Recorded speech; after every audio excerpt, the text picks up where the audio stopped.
Most welcome in your round channel डेगना online study, जहाँ पर आज हम बात करेंगे हमारे जो नेक्स्ट, जैसे कि हमने एक पोस्ट की थी उसके अकॉर्डिंग, जैसे कि आप हेडिंग पॉइंट देख पा रहे हो, किसी सड़क पर, किसी वर्ताकार या आप कह सकते हो करवट युक्त सड़क पर जो चौपहिया वाहन की अधिकतम चाल होगी उसके बारे में हम बात करेंगे। किस प्रकार से, जैसे कि अगर कोई फोर व्हीलर, अगर कोई व्हीकल चल रहा है रोड के ऊपर, तो फोर व्हीलर व्हीकल के चलने पर जैसे कि आपने देखा होगा अधिकांशतः कि जो रेसिंग ट्रैक्स होती है आपके, वो मुड़ाव के अकॉर्डिंग थोड़ी ऊपर से उठी हुई आपको लगती है। ठीक है, तो वो इसलिए बनाए जाते हैं ताकि उनके अंदर जो रेसिंग ट्रैक के अंदर जो आपके पास में से कार का जो अभिकेंद्री बल है, कार का जो अभिकेंद्री बल है वो समतल सड़क की तुलना में करवट युक्त सड़क पर ज़्यादा होता है।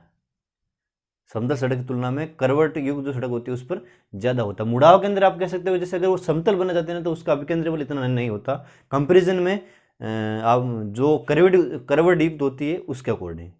तो करवट युक्त जो सड़क होगी आपके अंदर, आपके लिए, आपके पास में, तो उसके अंदर क्या होगा कि जैसे मैं एक डायग्राम के थ्रू आपको समझाता हूं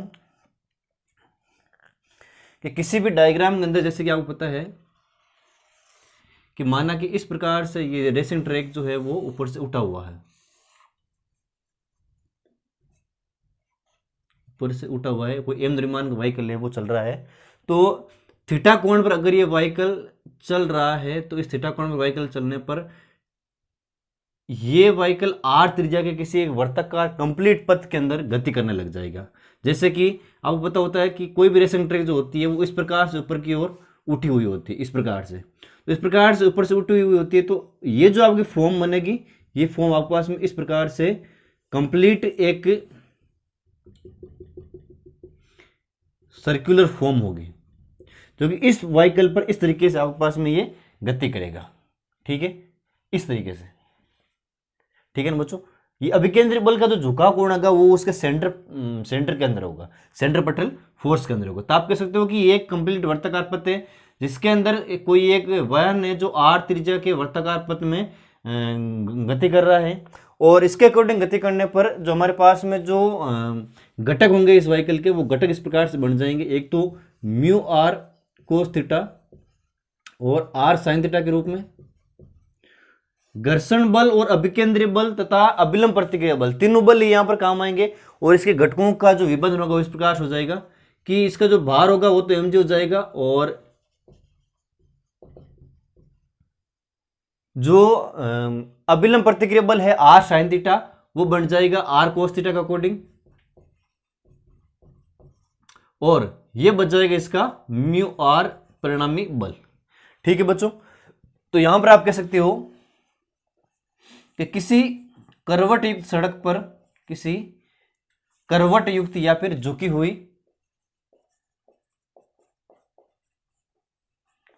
हुई सड़क पर, किसी करवट युक्त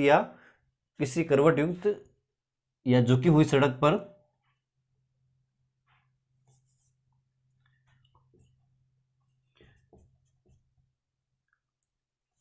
पर गतिशील, या आप कह सकते हो वर्ताकार सड़क पर वर्ताकार पथ में गतिशील, वर्ताकार पथ में गतिशील चौपहिया वाहन की अधिकतम चाल, चौपहिया वाहन की अधिकतम चाल समतल सड़क की तुलना में ज्यादा होती है।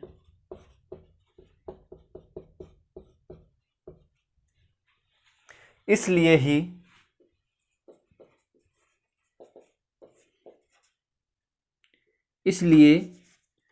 चौपहिया वाहनों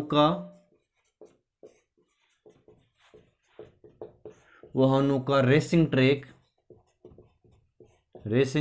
ट्रैक ऊपर से उठा हुआ रहता है, ऊपर से उठा हुआ रहता है। ठीक है बच्चों, ये कंडीशन आ गई। ऊपर से इसलिए उठा हुआ रहता है क्योंकि उसका जो मुड़ाव के अंदर जो अभिलंब प्रतिक्रिया बल जितना ज्यादा केंद्र की ओर जो होगा, तो उस वाहिकल को क्या होगा कि एक लिमिट के अंदर जल्दी से वो मूवमेंट कर जाएगा, नेक्स्ट स्टेप के अंदर, या फिर नेक्स्ट जो पोजीशन है उसके अंदर। कंपैरिजन में समतल सड़क है, कंडीशन होती है कि कार के जो दोनों टायर्स होते हैं, दोनों टायर के मध्य एक इक्विपमेंट जो होता है आपके पास में, पिनियन पार्ट जो पीछे का, उसके अकॉर्डिंग क्या होता है कि अगर दोनों के अंदर पिनियन पार्ट की कंडीशन ना हो तो कार के जो राइट और लेफ्ट का जो टायर है, उन दोनों टायर के अंदर डिफरेंस प्रोड्यूस हो जाएगा।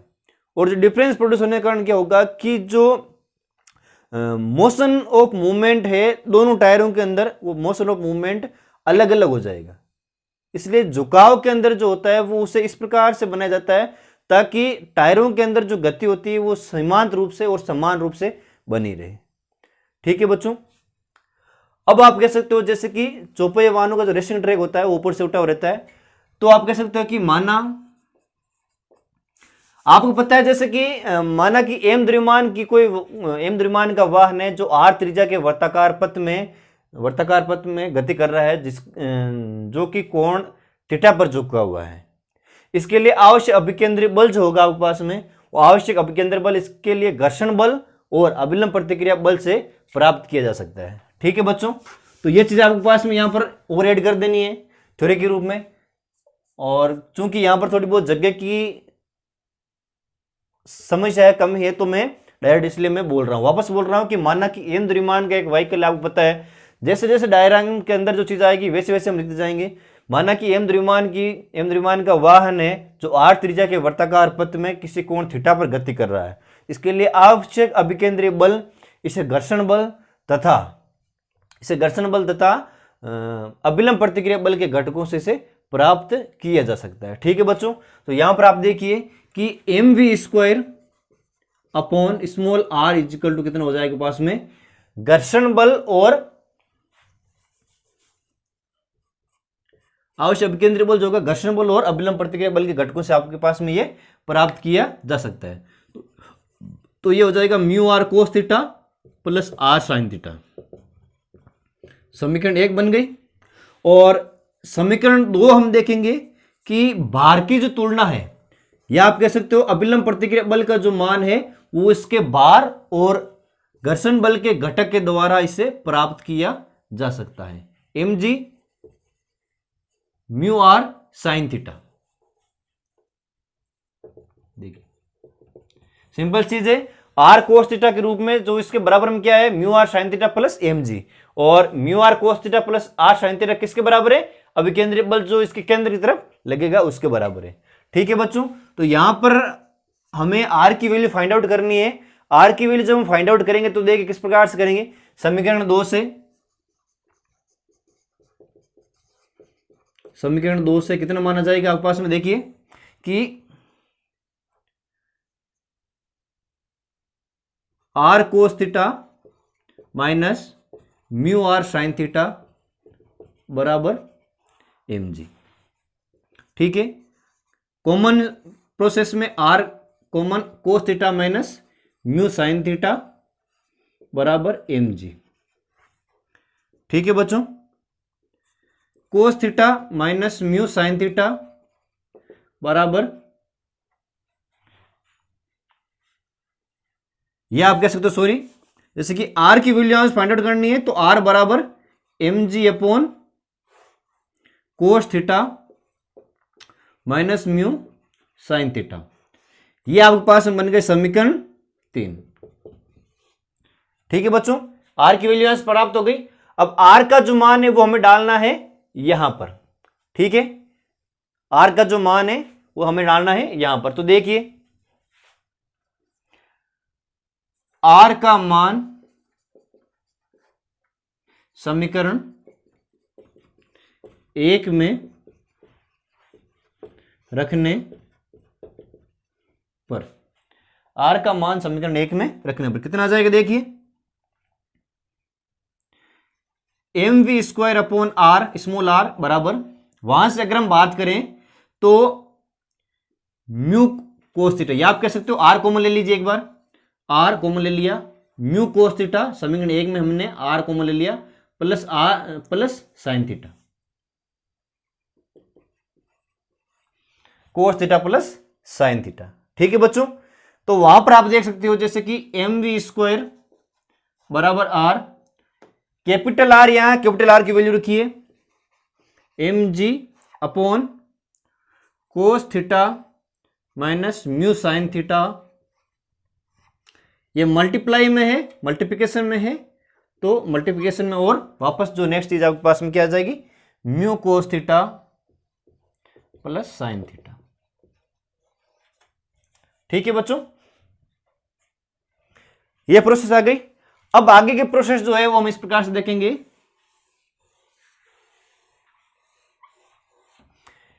कि हमारे पास में जो मान कैंसिल आउट जो हो रहे हैं उनको एक बार कैंसिल आउट कर दीजिए, जैसे कि m की वैल्यू यहां से कट हो रही है, m की वैल्यू यहां से कट हो रही है, तो एक बार कैंसिल आउट कर दिया, तो v² upon r equal to g, और आगे कितना जाएगा, आगे आ जाएगा देखिए mu cos theta plus sine theta बटा cos theta minus mu sine theta.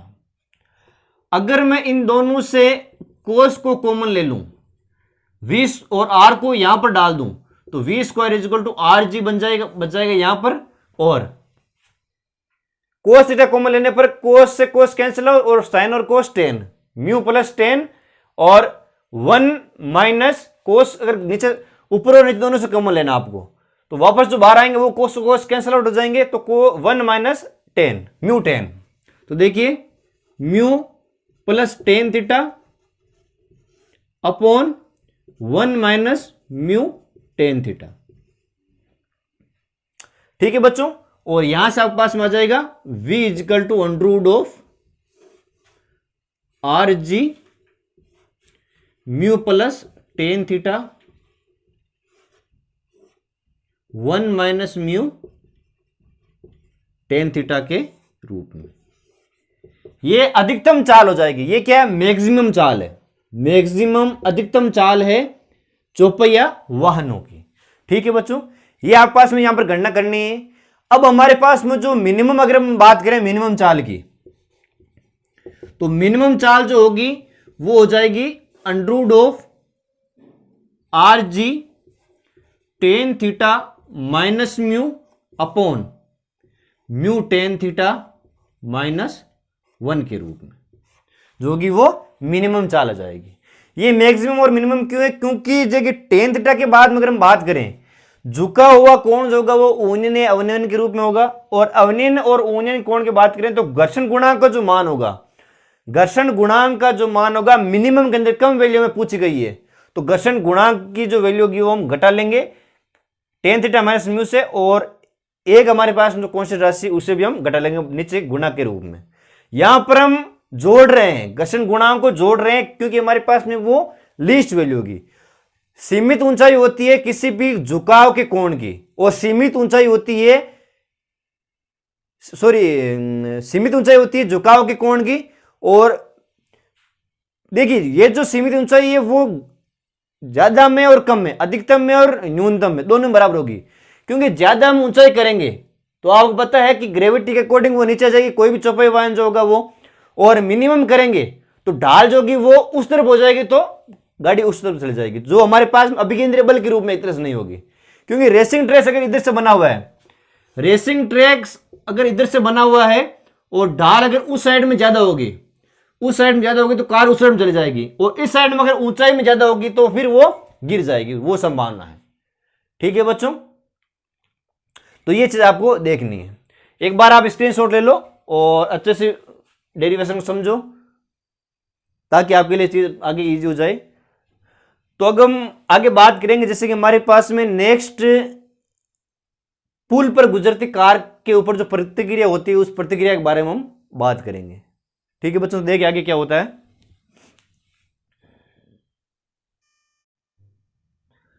जो अभिकेंद्री बल जो हो जाएगा पास में हो जाएगा mv² / r बराबर capital R minus mg sine theta के रूप में। और यहां से हम बात करेंगे जो हमारे पास अभिलंब प्रतिक्रिया बल R की वैल्यू हो जाएगी mv² / r plus mg sine theta.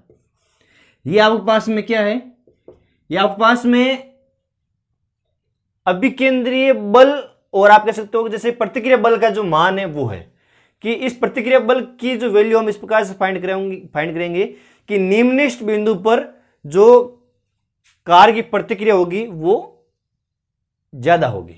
निम्नलिखित बिंदु आपके पास में जो है वो इस प्रकार से आ जाएगा कि देखिए कि निम्नलिखित बिंदु आपके पास में यहां पर इस पॉइंट पर है, तो कार जब इस पॉइंट पर आएगी तो इसके ऊपर जो बल है वो कम लगेगा, वापस इसको डबल बल लगाना पड़ेगा ऊपर चढ़ने के लिए। यहां तक जो होगा वो तो कम हो जाएगा, निम्नलिखित हो जाएगा। यहां पर गति कर रही है, कुछ बल के द्वारा गति हो रही है, और आगे जब चढ़ेगी तो बल के द्वारा गुरुत्व के विरुद्ध एक बल लगाना पड़ेगा। ठीक है बच्चों, ये घटना है। इसके अकॉर्डिंग हम बात करेंगे हमारे पास में जैसे कि सेकंड टाइप में उत्तल पुल से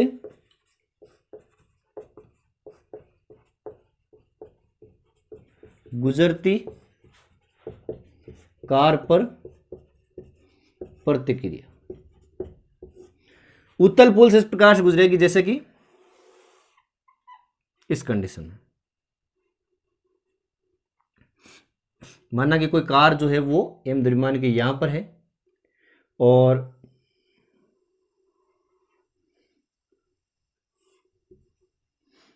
mg साइन थीटा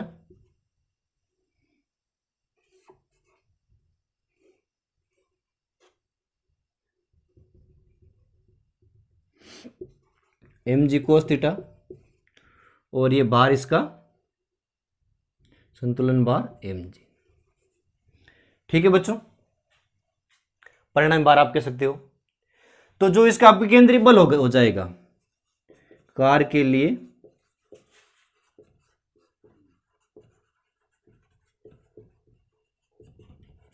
अभिकेंद्रीय बल, आवश्यक अभिकेंद्रीय बल जो हो जाएगा mv² / स्मॉल r =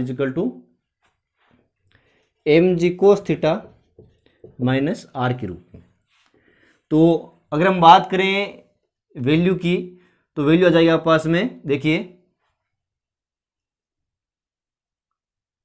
कितनी आ जाएगी कि mv² / small r minus mg cos theta बराबर माइनस r जब यहां पर आ जाएगा तो mg कोस थीटा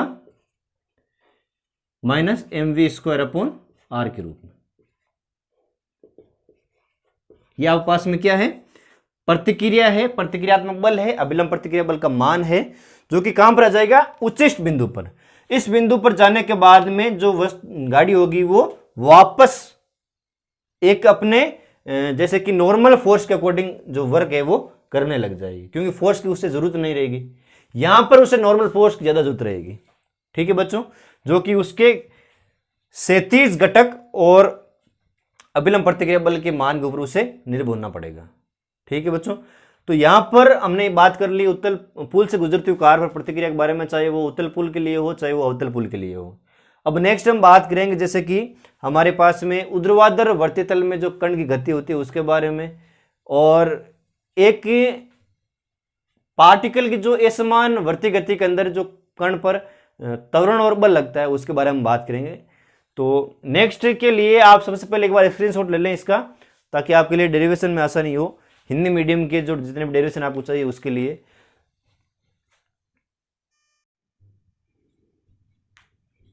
अब बच्चों हम बात करेंगे असमान वर्ती गति में त्वरण एवं बल के बारे में।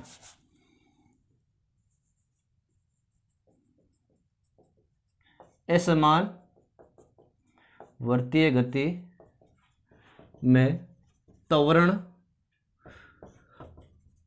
एवं बल के बारे में। ठीक है बच्चों, तो देखिए आप कह सकते हो कि माना कि स्मॉल m द्रव्यमान की वस्तु r त्रिज्या के एक वर्ताकार पथ में गति करती है, जहां वर्ताकार पथ में गति करती है जहां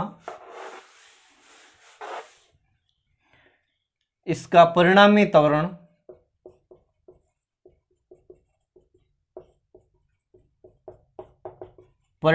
होगा a equal to under root AC square plus AT square, यानी कि उस वस्तु पर जो वर्ताकार पथ में गति कर रही है, उस वस्तु पर, कहने का मतलब है कि जो वस्तु गति कर रही होती है उसको एक सेंट्रीपिटल फोर्स भी लगेगा और एक किसी क्षण जो उसका त्वरण का मान होगा उसके बारे में हम बात करेंगे। तो यहां पर जो AC स्क्वायर हो जाएगा, AC का जो मान हो जाएगा वो जाएगा V स्क्वायर बाई T के रूप में। त्वरण का मान आपको पता क्या होता है? वेग में परिवर्तन की दर, वेग में जो परिवर्तन होगा वो वो त्वरण कहलाता है। तो त्वरण का जो मान होगा वो वेग में परिवर्तन के बराबर हो जाएगा। ठीक है, यहां पर AC का AC स्क्वायर दिया हुआ है और यहां पर AC का मान सिर्फ दिया हुआ है। ठीक है, और AT का जो मान हो जाएगा वो हो जाएगा dV बाई dt के रूप में, यानी कि किसी क्षण के अंदर हमारे पास में जो त्वरण होगा, किसी क्षण आपके पास में जो त्वरण का मान होगा वो a टाइम के रूप में दिया हुआ रहेगा। तो उस टाइम आपके पास में जो वैल्यू आएगी वो इस तरीके से आएगी, और जो परिणामी बल होगा उसकी वैल्यू हो जाएगी, परिणामी बल का जो मान होगा वो हो जाएगा, जैसे F बराबर m होता है तो F बराबर m under root of AC square plus AT square. Normal चीजें हैं, न्यूमेरिकल भी कराएंगे आपको, तो साथ साथ में वो चीजें भी आपके आती जाएगी और चीजें देख जानना आपको कि क्या हो रहा है क्या नहीं हो रहा, वैल्यू रखनी है और सिंपल सा सॉल्यूशन आपको निकालना है। ठीक है बच्चों, नोट कर लेना आप एक बार। नेक्स्ट हम बात करेंगे हमारे पास में जो ऊर्ध्वाधर तल में कण की बढ़ती गति होती है उसके बारे में। ये एक लंबा प्रोसेस है, लंबा डेरिवेशन है, आपको वो आगे अच्छे से आपको पढ़ना है।